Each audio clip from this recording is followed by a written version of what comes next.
quand sort la suite de Tonikawa Over the Moon for You. La bonne nouvelle, c'est qu'actuellement, tout montre que la production de l'anime est potentiellement en cours. Le studio recherche activement du personnel, a des créneaux de libre pour fin 2026 et début 2027. La quasi-totalité du staff est disponible sur cette période. La série se porte très bien, les saisons précédentes ont été une réussite. Bref, tous les voyants sont verts. Mais il y a deux principaux problèmes actuellement. Le premier, c'est que l'auteur du manga a de sérieux problèmes de santé alors qu'il est très impliqué dans la production de l'anime. Ok, on n'est pas au niveau d'un Tapei Nagatsuki qui est quasiment à l'écriture de la totalité des scripts pour l'adaptation de Re:Zero, mais il reste quand même bien présent sur l'écriture de ces derniers. Sauf que juste pour l'année 2025, le manga a passé un tiers de son année en pause pour permettre à l'auteur de se soigner. Sujet que j'ai d'ailleurs traité dans les Mangactu, abonne-toi. Donc actuellement, c'est pas spécialement la meilleure période pour lui donner du travail en plus, il a déjà assez à faire avec les chapitres. Le second souci, c'est le directeur de l'anime, Hiroshi Ikehata, qui est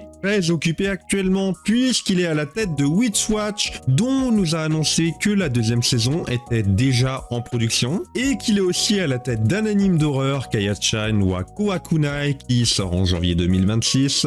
Bref, ça reste quand même le seul membre du staff qui n'est actuellement pas disponible et je vois mal Synergy SP se passer de quelqu'un d'autre pour diriger le projet puisqu'il a été à la tête de toutes les précédentes saisons ainsi que les OAV. Toutefois, le monsieur a l'air d'être un sacré bourreau de travail puisqu'il a réalisé 14 animes en 5 ans, ce qui est tout bonnement énorme. Pour vous donner une idée, le standard pour un directeur, c'est 1 à 2 projets par an. Et il a quand même réalisé dans le lot plusieurs autres séries parce que certes, il y a Tonikawa et Witch Watch dont je vous ai parlé tout à l'heure, mais il y a aussi Dark Gathering qui lui aussi est un autre anime de 24 épisodes. Bref, il faudra sans doute patienter un peu pour avoir la suite du projet, mais il y a quand même un autre point positif, c'est qu'actuellement seulement un peu plus d'un tiers du manga a été adapté. Quoi de mieux pour patienter de commencer à lire celui-ci avec plus de 330 chapitres sortis à ce jour, il y a de quoi faire. Globalement, l'adaptation anime est très fidèle au manga, mais il y a quand même quelques petits passages qui n'ont pas été adaptés.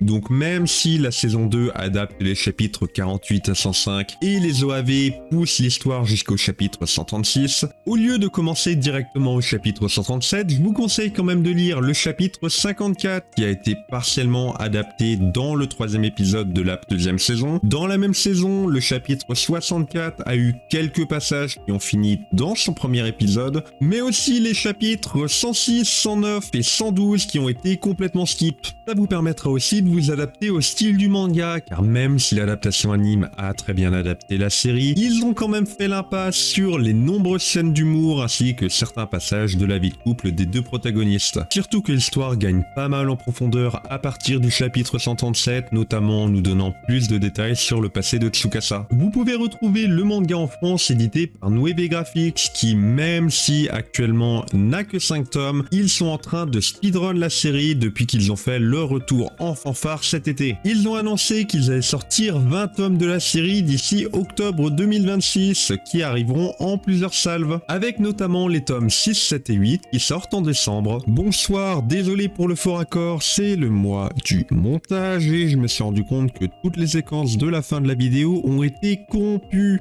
Bref, pour ceux qui seraient intéressés de reprendre la série avec les tomes, le chapitre 54 c'est le tome 6, le chapitre 64 c'est dans le tome 7, le 106 et 109 c'est le tome 11, le 112 quant à lui est dans le tome 12 et du coup si vous voulez reprendre directement après la fin de l'anime, chapitre 137 c'est la fin du tome 14. Voilà, abonne-toi pour plus d'actu.